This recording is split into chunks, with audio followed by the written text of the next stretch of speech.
अस्सलाम वालेकुम everyone, welcome back to my YouTube channel. So आज की वीडियो में मैं लैश एक्सटेंशंस के बारे में बताऊंगी कि मेरा पर्सनल एक्सपीरियंस किस तरह का रहा। मैंने ऑलमोस्ट 4 to 5 टाइम्स जो है लैश एक्सटेंशंस करवाई हैं, लेकिन विद सम गैप, क्योंकि आपको गैप डालना ज़रूरी होता है। और मेरा एक्सपीरियंस कैसा रहा, मैंने कहाँ कहाँ से लैश एक्सटेंशंस करवाई और किन लोगों को लैश एक्सटेंशंस करवानी चाहिए, किस टाइम पर आपको करवानी चाहिए, ये सारी बातें जो है वो हम आज की वीडियो में करेंगे। तो अगर आप अपनी लैश एक्सटेंशंस करवाने लगे हैं या सोच रहे हैं तो ये वीडियो आपने एंड तक देखनी है ताकि आपके पास पूरी इन्फॉर्मेशन आ जाए। क्योंकि अगर आप किसी चीज़ में इन्वेस्टमेंट कर रहे हैं तो आपको पता होना चाहिए कि इसके क्या फ़ायदे हैं, क्या नुकसान है। पहले से आपको मेंटली रेडी होना चाहिए। देखने में तो वो बहुत प्यारी लग रही होती हैं, लेकिन अभी आप देख रहे होंगे कि मैंने लैश एक्सटेंशंस जो करवाई हुई हैं, वो ये वाली लैश एक्सटेंशन मुझे ऑलमोस्ट 1 मंथ हो चुका है इसको, और काफ़ी ज़्यादा निकल भी चुकी हैं। ये देखें, बीच बीच में से निकल चुकी हैं। तो वैसे इनको सैलून जाके भी रिमूव करवा सकते हैं। अगर ज़्यादा ही वियर्ड लुक आ रही है तो आप सैलून जाके रिमूव करवा लें, लेकिन मुझे इतना बुरा नहीं लग रहा। मैं चाह रही हूँ कि खुद ही से ही शेड हो जाएंगी ओवर द टाइम। ये स्लोली निकल जाती हैं, लेकिन आपने कभी भी इनको इस तरह से पुल नहीं करना, तब आपके जो बाल हैं ओरिजिनल बाल भी साथ निकल जाते हैं अगर आप इनको खींचेंगे। और वैसे भी ओरिजिनल बाल जो हैं, जो आपके ओरिजिनल आई लैशेस हैं, वो निकलती ही निकलती हैं। अगर आप लैश एक्सटेंशंस करवा रहे हैं तो आपने अपना दिमाग जो है ना इसके लिए रेडी रखना कि आपकी ओरिजिनल लैशेस जो हैं वो कम हो जाएंगी। जिन जिन बालों पर वो लैश एक्सटेंशन लगी होगी वो साथ साथ निकल जाते हैं। और कोई इसके बीच में ऐसी बात नहीं है कि आप किसी अच्छे सैलून से करवाएं, कोई अच्छी ग्लू या कोई प्रोडक्ट यूज़ किया हो तो वो लैश नहीं निकलती। ये ऐसे ही होता है जिस तरह से हम एक्रेलिक्स लगाते हैं। अब एक्रेलिक्स जो हैं जब आप निकालते हैं तो आपका जो नीचे का नेल होता है वो बहुत पतला हो जाता है और उसका मतलब हालत बुरी हो जाती है। जैसे मैंने भी एक्रेलिक्स करवाए हुए थे तो अब मैंने निकलवाए हैं तो ये काफ़ी मेरे नेल्स पतले हो गए। इसी तरह से आई लैशेस भी काफ़ी कम हो जाती हैं लेकिन ख़त्म नहीं होती। और आपने ये बात सुन के घबराना बिल्कुल नहीं है। लैशेस जो हैं वो वापस आ जाती हैं, ऐसा मसला नहीं है कि वो कभी भी वापस नहीं आती हैं और लाइफ टाइम के लिए आपकी लैशेस जो हैं चली गई, ऐसे नहीं होता। ओवर द टाइम वापस आ जाती हैं। 1-2 महीने लगते हैं उसको वापस आने में, तो नॉर्मल हो जाते हैं। वरना जब ये प्रॉपर रिमूव होंगी ना तो काफ़ी गैप होगा। मतलब आप पछताएंगे अपने डिसीजन पे, क्या अपने लैशेस क्यों लगवाई थी। लेकिन 1-2 महीने में वो वापस आ जाती हैं, फिक्र की बात नहीं है। लेकिन अगर आप ओवर द टाइम लगवाते रहेंगे, मैंने कुछ लड़कियों के इस तरह के भी रिव्यू सुने हैं कि उनकी लैशेस वापस आना बंद हो गई थी। अब ये भी वेरी करता है पर्सन टू पर्सन कि अगर आपकी लैशेस की ग्रोथ नेचुरली बहुत अच्छी है तो आपकी बहुत जल्दी वापस आ जाती है और आपकी ग्रोथ जो है वो रुकती नहीं है। कि अगर आपके 4-5 दफ़ा डैमेज हो गए हैं या काफ़ी टाइम से करवा रहे हैं तो आपकी ग्रोथ रुकती नहीं है अगर आपकी नेचुरली अच्छी है। लेकिन अगर आपकी वैसे ही कम लैशेज़ हैं तो आपको आई वुड सजेस्ट कि इसके ऊपर नहीं जाना चाहिए कि आपकी जो थोड़ी बहुत लैशेज़ हैं वो भी निकल जाएंगी। सो नेक्स्ट थिंग इज़ कि आपको लैश एक्सटेंशंस किस टाइम करवानी चाहिए। तो अगर आप जा रहे हैं किसी वेकेशन पर, जहाँ पर 10 to 15 डेज़ की आप वेकेशन पे जा रहे हैं और आपको वहाँ पे जाके पिक्चर्स लेनी है, मेमोरीज बनानी है बहुत सारी, और नई चीज़ें ट्राई करनी है, और मतलब कि आपको चाहिए all the time ready face. जैसे आप रात को भी उठे हैं तो आपको, अभी भी देखें मैंने लैशेस जब लगाई हुई हैं तो मुझे लेंसेज मुझे लगाने की ज़रूरत नहीं पड़ती और फॉल्सीज तो बिल्कुल भी लगानी पड़ती। सिर्फ मैं थोड़ा सा आई शेडो करती हूँ और लिपस्टिक लगाती हूँ and I am done. Skin की कंडीशन ठीक है, इस तरह नहीं कि दाने हैं वो सब अगर हो तो चलो आपने फाउंडेशन लगा ली। लेकिन अगर आपने लैश एक्सटेंशंस लगवाई हुई हैं तो मेकअप और ये जो सारी हैसल होती है रेडी होने की वो बहुत कम हो जाती है। इवन अगर आप मेकअप नहीं भी करेंगे तो आप हर टाइम रेडी लग रहे होते हैं। ऐसे लग रहा होता है कि जैसे आपका अभी शूट कर लें बहुत ही अच्छी एक लुक आ रही होती है, प्रेजेंटेबल फेस लग रहा होता है। मेरे कहने का मतलब था कि अगर आप वेकेशंस पे जा रहे हैं या आपका 10 to 15 डेज़ का कोई प्लान है, कोई वेडिंग आ रही है, आई वुड सजेस्ट कि ब्राइड्स जो है वो ना लगाएं। मेरी जब शादी थी तो मैंने लैश एक्सटेंशंस लगवा ली थी, तो उससे ये हुआ था कि जब वैसे तो मेरे दिन अच्छे गुजर रहे थे लेकिन जब बारात का दिन आया या कोई ब्राइडल मेकअप का दिन आता है तो तब फॉल्सीज ही लगानी पड़ती हैं, वरना वो वाली लुक निकल कर नहीं आती जो ब्राइडल मेकअप की लुक होती है। उसके लिए आपको फॉल्सीज लगानी पड़ती हैं। तो जब मैंने फॉल्स लैशेस ऐड की तो उसकी ग्लू जो थी वो मेरी लैश एक्सटेंशन के साथ लग गई, और जब मैंने उसको उतारा तो मेरी जो लैश एक्सटेंशन थी वो यहाँ से निकल गई। तो अब मुझे लैश एक्सटेंशन करवाए भी कोई 5 डेज़ हुए थे, तो मुझे बहुत रिग्रेट हुआ कि भाई जब मैंने उतारी तो मेरी 5 डेज़ में ही सारी जो थी लैशेस निकल गई हैं, तो अब मैं क्या करूँ। फिर उसके बाद ऑब्वियसली मुझे रीफ़िल करवाना पड़ा, क्योंकि आगे जो थे इवेंट्स थे, मतलब आपकी दावतें हो रही होती हैं, लोगों से मिल रहे होते हैं, तो आप चाहते हैं कि आप हर वक्त रेडी रहें, आपको ज़्यादा एफर्ट ना करनी पड़े। तो इस वजह से मुझे फिर रीफ़िल करवाना पड़ा। लेकिन आई वुड सजेस्ट कि अगर आप ब्राइड हैं और अगर आप चाह भी रहे हैं कि आपके आगे दावतें आ रही हैं, आपने बहुत से लोगों से मिलना है, तो बार बार आप दोबारा से मेकअप में ना पड़े, इतनी ज़्यादा हैसल ना करें, तो आई वुड सजेस्ट कि आप अपने बारात और वो सारे इवेंट्स के बाद ही लैशेस लगवाएं। लैश उससे पहले ना लगाएं, वरना आप फॉल्सेस लगाएंगे और वो सारा निकल जाएगा। और मैंने उसको, जो लड़की मेरी लैशेस कर रही थी, मैंने उसको कहा था कि मैंने मतलब मैं नहीं चाह रही कि मैं बारात वाले दिन लैशेस लगाऊं, मैं चाह रही हूँ कि यही लैशेस इतनी अच्छी प्रेजेंटेबल लगें कि मेरी बारात लुक भी इससे हो जाए। लेकिन ऐसा नहीं हुआ था, वो बहुत बुरी लग रही थी, तो जिसकी वजह से मुझे ऐड करनी ही पड़ी। तो आई वुड सजेस्ट कि ब्राइड्स जो हैं वो जब लैशेस लगवाने का सोच रही हैं तो वो अपने बारात के बाद लगाएं, ठीक है, अपने सारे इवेंट्स करने के बाद लगाएं, क्योंकि ब्राइडल मेकअप में आपको हैवी लैशेस ही अच्छी लगती हैं, लाइट लैशेस नहीं अच्छी लगती। और एक और बात, जब आप ब्राइडल मेकअप कर रहे होते हैं तो आपके ग्लिटर और बहुत सारी चीज़ें लोग मतलब कि मेकअप आर्टिस्ट लगा रहा होता है, फाउंडेशन, कंसीलर, तो वो इतना ध्यान से वो चीज़ें नहीं लगाते कि उनकी तो लैशेस नहीं है। तो अगर आप फुल हैवी लैश एक्सटेंशन भी करवा लेंगे तो ग्लिटर और फाउंडेशन और ये सब रिमूव करने में, क्योंकि हैवी मेकअप होता है शादी का, तो उसको रिमूव करने में, वो सब करने में आपकी जो लैश एक्सटेंशन है ना, उनका बुरा हाल हो जाता है। और जो लोग वेकेशंस पे जाने से पहले लगवा रहे हैं उनके लिए तो बहुत अच्छी चीज़ है। इतना मज़ा आने वाला है आपको सारी वेकेशंस पे कि आपको ज़रा मेहनत नहीं करनी पड़ेगी और इजीली आपके जो है रेडी आपका सारा दिन निकलेगा। कुछ लड़कियां ऐसे होती हैं कि उन्होंने लैशेस, फॉल्सीज कभी लगाई ही नहीं होती लाइफ में, या उन्होंने लगाई भी होती है तो इवेंट पे जाने के लिए 10-15 मिनट के लिए, घंटा 2 यूज़ करके फ़ौरन से उतार देते हैं। तो उन लड़कियों को लैश एक्सटेंशन लगाने से उलझन हो सकती है कि मतलब उनको लगेगा कि बहुत हैवी और वो कैरी नहीं कर सकेंगी, क्योंकि जब इनको लगाते हैं, अभी भी देखिए मेरी काफ़ी लंबी हैं, ठीक है, अब मुझे आदत हो चुकी है, मैं अगर फॉल्सेस भी लगाऊंगी मुझे फील नहीं होगा मेरी आंखों पे कुछ लगा हुआ है। काफ़ी लड़कियां मुझे इंस्टा पर भी पूछ रही थी कि आपने जो लैश एक्सटेंशन करवाई होती है आपको फील नहीं होता कि आपकी आंखें जो हैं बहुत हैवी हो रही हैं, आप सोती कैसे हैं, आपका उठती कैसे, खाती कैसे। तो अगर आप कंफर्टेबल हैं किसी चीज़ से, अगर आपको लैशेस कंफर्टेबल लगती हैं तभी आप लैश एक्सटेंशन पे जाएं, वरना आपको बहुत उलझन हो। सो आपने देखना है कि आप किस लेवल पर हैं। आपको ज़्यादा फुल हैवी लैशेस नहीं करनी चाहिए बिल्कुल भी। अगर कोई सजेस्ट भी करे, देखने में प्यारी लगती हैं, लेकिन अगर आपने पहली दफ़ा लैश एक्सटेंशन करवा रहे हैं तो आपने क्लासिक लाइट लैशेस से ही शुरू करना है ताकि आप उसको कैरी भी कर सकें ना। और अगर आप लैशेस लगवाते रहते हैं तो फिर तो आपको full lashes, full length lashes ही लेनी चाहिए। और vacations is the best time to get lash extensions, क्योंकि उस टाइम जो है ना आप उन लैश एक्सटेंशन से सबसे ज़्यादा फ़ायदा उठा सकते हैं। अब लैश एक्सटेंशन के प्रोसीजर के बारे में बता देती हूँ। ये प्रोसीजर जो है 1 से 1.5 घंटा इनको लगाने में लगता है। कुछ लोगों को 2 घंटे भी लग जाते हैं। बहुत छोटी छोटी अगर लगानी है, अगर आप क्लासिक वाली ले रहे हैं तो वो जल्दी लग जाते हैं। अगर आपने हैवी लैशेस लिए हैं तो उसको लगाने में 2 घंटे भी लग जाते हैं। स्टे करते हैं ये 20 से 30 डेज़। आप इसको 1.5 माह तक भी स्टे करवा सकते हैं। इसके आप पे डिपेंड करता है कि आपने जो है अपने आँखों पर कितना कम पानी लगाया है। प्रोसीजर इसका बिल्कुल पेनलेस होता है, बस इसकी ग्लू जो है थोड़ी सी आइस के लिए इरिटेटिंग होती है जब आपने आंखें खोलते हैं, इसलिए आपने इस प्रोसीजर के बीच में आंखें बिल्कुल नहीं खोलनी। जब ये डन हो जाएगा तभी आप आंखें खोल सकते हैं। ये जो आईलैश एक्सटेंशन का प्रोसीजर मैं करवा रही हूँ, फैसलाबाद का सैलून है एलेनोरा, जहाँ से मैं करवा रही हूँ। और मैं ज़्यादातर यहीं से करवाती हूँ। ये मेरा 5th टाइम है जो मैं इस सैलून से करवा रही हूँ। और ये बहुत ही अच्छी लैशेस जो है आपको लगा देते हैं, जिस तरह की आप बताते हैं उस तरह की लगा देते हैं। बट आई बिलीव कि ये जो एक बाल है वो एक लैश पर नहीं स्टिक करते। 3 से 4 बाल एक ही लैश के साथ स्टिक हुए होते हैं। जब ये निकलती हैं तो फिर आपको पता लगता है कि आपके जो 3 बाल हैं वो निकल गए हैं, 1 बाल निकलने की बजाय। यहाँ पर जी मेरी लैशेस टर्न हो गई हैं। इसके बाद आप इसमें वॉल्यूम भी ऐड करवा सकते हैं, लेकिन मुझे यहाँ पे ठीक लग रही थी।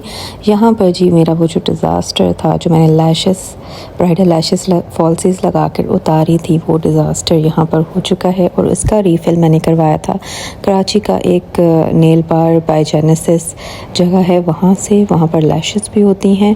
तो मैंने अपने नेल्स भी वहाँ से करवाए थे। नेल्स के ऊपर एक्रेलिक्स पर प्रॉपर वीडियो अगर आपको चाहिए तो अपने कमेंट सेक्शन में ज़रूर बता देना है मुझे, तो मैं नेल्स एक्रेलिक पर भी प्रॉपर वीडियो बनाऊंगी, प्रॉपरली गाइड करूंगी कि उसका प्रोसीजर कैसा होता है। अच्छा, इन्होंने जी मेरी जो टूटी भजी लैशेस थी उनको बहुत ही अच्छे तरीके से मैनेजेबल बना दिया, क्योंकि इस दिन के बाद मेरा वलीमा था, मेरी रिसेप्शन थी और मैंने मतलब इस तरह की लैशेस के साथ तो नहीं जा सकती थी। तो इन्होंने बहुत ही अच्छी मतलब गुजारे लाइक लैशेस कर दी थी मेरी, और मैंने फॉल्सेस बिल्कुल भी अटैच नहीं की थी। इसके बाद यहाँ पर फ़ैन से जो है वो मेरी ग्लू ड्राई कर रहे हैं। काफ़ी मजबूत ग्लू होती है लेकिन आपकी आइज़ को थोड़ा सा इरिटेट करती है, जिसकी वजह से पानी आ जाता है आइज़ में या रेडनेस हो जाती है, वो भी आहिस्ता ऐसा चले जाती है 2-4 मिनट में, ज़्यादा वो इरिटेट नहीं करती।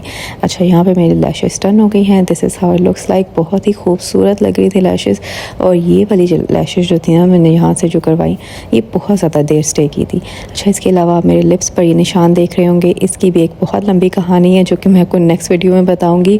आपको लग रहा होगा ये फिलर्स हैं, लेकिन नहीं, मैंने लिप टिंटिंग करवाई थी, लेकिन वो जिस जगह से करवाई थी वो सारी कहानी जो है मैं आपको नेक्स्ट वीडियो में बताऊँगी। उसके लिए भी आपने मुझे कमेंट सेक्शन में बता देना है कि लिप टिंटिंग पर वीडियो बनाएं।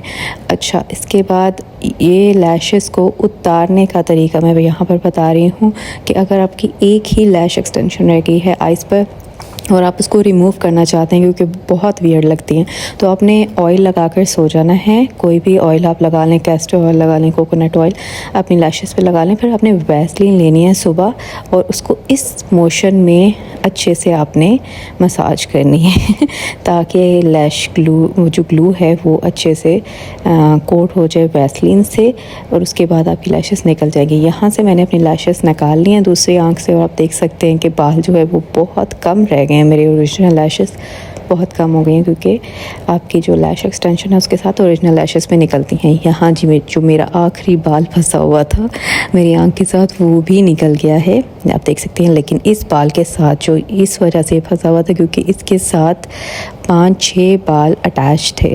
तो आपने अपने लैश एक्सटेंशन जो भी कर रही है उसको बताना है कि आपके एक लैश पर एक ही बाल अटैच करे, ऐसे नहीं कि 5 बालों के ऊपर एक लैश अटैच कर दे, फिर वो जब निकलती हैं तो आपके 5-6 बाल एक साथ ही निकल जाते हैं। जैसे कि आपको इसमें नज़र आ रहे हैं कि कुछ लैशेस पर बहुत ज़्यादा ओरिजिनल लैशेस लेकर निकलें वो बाल। तो आपने इस चीज़ का ध्यान रखना है, पहले उस लड़की को बता देना है या फिर किसी बहुत ही एक्सपर्ट जगह से लैशेस करवानी है। अच्छा, अब बारी आती है आफ्टर केयर की। तो आपने अपनी लैशेस पर पानी कम से कम लगने देना है। कोशिश करें कि अपना फेस ऐसे वॉश करें, मैं ऐसे वॉश करती हूँ। जितना आप कम पानी लगने देंगे, क्योंकि ऑब्वियसली इन द एंड है तो ये ग्लू ही ना, ग्लू जो है पानी लगेगा, ऑयल लगेगा, कोई भी प्रोडक्ट लगेगा तो वो उतर जाएगी। मस्कारा तो आपने बिल्कुल भी अप्लाई नहीं करना। तो जब आप नहा भी रहे हैं, जैसे मैं जब करती हूँ तो मैं अपना सर पीछे को करके इस तरह करके बाल धो लेती हूँ तो आंखों पर मैं नहीं लगने देती पानी। जितनी आप इसकी केयर करेंगे उतनी ही लॉन्ग लास्टिंग ही रहेगा। अच्छा, जब वज़ू करना होता है तो मैं प्रॉपर इस तरह से वज़ू कर लेती हूँ, क्योंकि अगर आप देखेंगे भी जब वो लैशेस लगाती हैं तो आपके जो बाल होते हैं, आपकी जो स्किन होती है उससे थोड़ा सा दूर वो लैश लगती है। अगर आपकी स्किन पर वो लगाएगी तो ग्लू काम नहीं करती। तो ये जो ग्लू भी होती है कि आपके बालों पर काम करती है, तो वो यहाँ पर करके अटैच करती है कि आपके जो स्किन है उसको भी ना लगे। और ये देखें, यहाँ से जो मेरी ग्रोथ शुरू हो रही है उससे थोड़ा सा दूर जो है लैश एक्सटेंशन लगती है, बिल्कुल स्किन के ऊपर नहीं लगती। द मोस्ट इम्पॉर्टेंट थिंग कि क्या लैश एक्सटेंशन से नमाज होती है या नहीं। बहुत सारे लोग ये कहते हैं कि नमाज नहीं होती, लेकिन कबूल करने वाला अल्लाह होता है। अगर आप कोई इबादत करना चाह रहे हैं तो आप उन डेज़ में, पीरियड्स में भी इबादत कर सकते हैं, लेकिन जो नमाज होती है बाकायदा वो वज़ू के साथ होती है। तो ये जो बताने का मकसद है ना कि आपकी जो स्किन तक पानी चले जाता है, जब भी आप वज़ू करें तो ऐसे फुल पानी डाल लें क्योंकि आपकी स्किन तक पानी चले जाएगा, लेकिन बालों में पानी नहीं जाएगा। यहाँ पे पानी नहीं जाएगा। तो आई वुड सजेस्ट कि अगर आपके पीरियड्स हो रहे हैं तो आप अपने पीरियड्स ख़त्म होने का वेट करें, उसके बाद लैश एक्सटेंशन करवाएं। क्योंकि पीरियड जब ख़त्म होते हैं तो आपका ये होता है कि अपने बाल ज़रूरी वॉश करने हैं, तो आप एक दफ़ा सही तरह से वॉश कर लें, उसके बाद अपना ये लैश एक्सटेंशन करवा लें। क्योंकि लैशेस जो हैं वो ज़रा दूर लगाते हैं ये स्किन से, तो आपका वज़ू हो जाएगा। क्योंकि बाल हर दफ़ा हर वज़ू में धोना ज़रूरी नहीं होते। अब इस टॉपिक पर मैं ज़्यादा बात नहीं करना चाह रही, क्योंकि हो सकता है कुछ लड़कियों को बात बुरी लग जाए, कुछ लोगों को अच्छी लगे। तो दीन जो होता है ना, हमारा जो इस्लाम है, वो आपने इबादत अपने लिए खुद से करनी है, तो उसको एक्सेप्ट करने वाला सिर्फ अल्लाह है, वो ही एक्सेप्ट कर सकता है। अगर अल्लाह के अलावा कोई और एक्सेप्ट नहीं कर सकता, वो कोई और नहीं कह सकता नहीं है तुम्हारी इबादत कबूल नहीं हुई। तो इस तरह की बात नहीं है। अगर आप इबादत करना चाहते हैं आप करें, एक्रेलिक्स लगा करें, नेल पेंट लगा करें, जैसे आपका दिल करता है इबादत करें। क्योंकि अल्लाह ताला जो है वो सबके लिए अवेलेबल है, सब हर बंदे के लिए। जिसने एक्रेलिक्स करवाए हैं, नेल कलर लगवाए हैं ना, अल्लाह ताला उसके लिए भी अवेलेबल है। जिसने मेकअप किया हुआ है अल्लाह ताला उसके लिए भी अवेलेबल है। अच्छा, मेकअप से मुझे एक चीज़ याद आई कि काफ़ी टाइम से मैं सोची थी आप लोगों के साथ शेयर करूं कि मैंने एक उलमा से पूछा कि क्या जब अगर कोई दुल्हन है उसने मेकअप कर लिया है, ठीक है, उसने 1 बजे मेकअप कर लिया है और उसकी जो बारात है, मतलब ऑब्वियसली वो ज़रा 7 बजे के पास आ रही है, लेकिन उसका मेकअप शुरू हो गया है, तो वो अब देखे ना, उसने ज़ोहर, असर, मगरिब पढ़ना चाह रही है वो, तो उसने अब फेस पर मेकअप है लेकिन वो मेकअप पूरा वॉश करके नहीं पढ़ सकती। मगरिब का टाइम हो गया है, ठीक है, असर का टाइम हो गया है, तो वो क्या करे कि उसकी नमाज कबूल हो जाए, ठीक है। तो अब वो नमाज स्किप भी नहीं करना चाहती, क्योंकि वो फ़र्ज चीज़ है, वो क्यों स्किप करना चाहेगी। तो वो नमाज ही पढ़ना चाह रही है, लेकिन वो मेकअप रिमूव नहीं कर सकती क्योंकि वो ब्राइड है। मैंने उससे पूछा कि मेकअप के ऊपर वो किस तरह से वज़ू करे कि उसका वज़ू हो जाए, नमाज हो जाए। तो आप कोई तरीका बताएं, मतलब कि मैं जानना चाह रही हूँ कि मेरा तो हर वक्त मेकअप होता है, मैंने शूट्स पर जाना होता है। अब बंदा शूट पर गया, ठीक है ना, वो मेकअप करके गया साथ ही, मतलब वहाँ पे ऐसी बात नहीं कि आप नमाज़ नहीं पढ़ सकते, पढ़ सकते हैं, लेकिन आप पूरा मेकअप वॉश ऑफ करके नमाज़ नहीं पढ़ सकते। और आपका मेकअप जो है वो इस तरह से ब्रीथेबल भी नहीं होता, स्वेट प्रूफ, वाटर प्रूफ चीज़ें लगाई होती हैं हमने, तो क्या किया जाए। तो उन्होंने मुझे कहा कि नहीं, ब्राइड को पूरा मेकअप वॉश करके फिर ही नमाज़ पढ़नी होगी, वरना उसकी नमाज़ कबूल नहीं होगी, ठीक है। इसका कोई तरीका नहीं है कि आप मेकअप में वज़ू कर सके, आपको मेकअप रिमूव करना होता है, वरना वज़ू नहीं होगा नमाज में भी, ठीक है। अब उन्होंने मतलब अपने आप को कि अगर मैं इसको कह दूँ ये आगे 10 लोगों को बता दे कि भाई जो है आप इस तरह से वज़ू करेंगे ये तरीके से तो आपका हो जाएगा, तो उन्होंने क्या किया कि सेफ साइड पे मुझे कह दिया कि नमाज नहीं होती, आपको मेकअप वॉश करके ही नमाज़ पढ़नी होती है, ताकि आगे मैं लोगों को बताऊँ तो उनको ना गुनाह वगैरह मतलब उस बंदे को ना जाए जिसने बताया है कि भाई इसने तो कहा था कि भाई नमाज हो जाती है तो मैं ऐसे वज़ू करके नमाज़ पढ़ लूँगा जैसे। लेकिन आई बिलीव कि मतलब मेरा पर्सनल, अब आप लोगों ने मुझे गुनाह नहीं पहुँचाने, मतलब कि मेरा पर्सनल मेरी थिंकिंग ये है कि जब पुराने ज़माने में मतलब कि अब मजबूरी जो है अल्लाह ताला को ही पता होता है ना कि इसकी मजबूरी है, लेकिन इसका दिल साफ़ है, ये पढ़ना जा रही है। अच्छा, पुराने ज़माने में क्या होता था, जंगों के दौरान जैसे उन्होंने नमाज़ पढ़नी होती थी, पानी नहीं है तो मिट्टी से भी लोग वज़ू कर लेते थे, लेकिन आजकल के ज़माने में वो चीज़ वैलिड नहीं है। लेकिन उस टाइम भी कुछ मजबूरी थी तो वज़ू हो जाता था, नमाज हो जाती थी। तो अगर ये मतलब अगेन मैं वही बात कहूँगी कि अल्लाह ताला इसको एक्सेप्ट करने वाला है और अल्लाह ताला ही समझने वाला है कि अगर आपकी जो रीज़न है वो वैलिड है, कोई और नहीं कह सकता नहीं भाई तुम्हारी ये तो फजूल किस्म की रीजनिंग है। तो ये चीज़ें जो है ना वो सिर्फ मतलब ये चीज़ें हमें अल्लाह पे छोड़ देनी चाहिए और अपनी इबादत जो है रोज़ाना करनी चाहिए, रोज़ाना 5 वक्त की नमाज़ पढ़नी चाहिए, चाहे कुछ भी हो।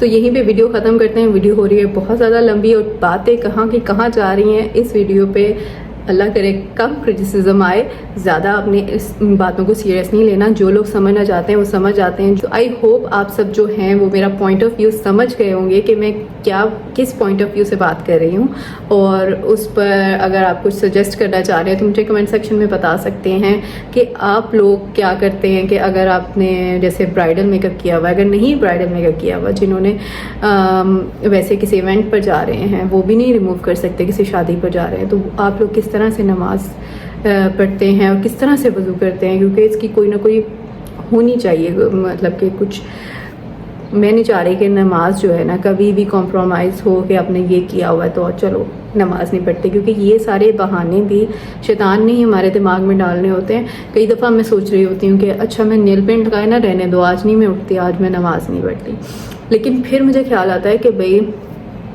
पढ़ो, नमाज़ पढ़ो, कबूल अल्लाह ताला ने करनी है, तुम्हारा काम है बस पढ़ना, ठीक है ना। नमाज स्किप नहीं करनी चाहिए, मतलब वन स्टेप क्लोज़र ही जा रहे हैं ना हम। अगर बिल्कुल ही बैठ जाएंगे, बिल्कुल ही नमाज नहीं पढ़ेंगे, जैसे 6 महीने नमाज नहीं पढ़ी कि भाई हम तो मतलब आप दूर चले जाते हैं दीन से।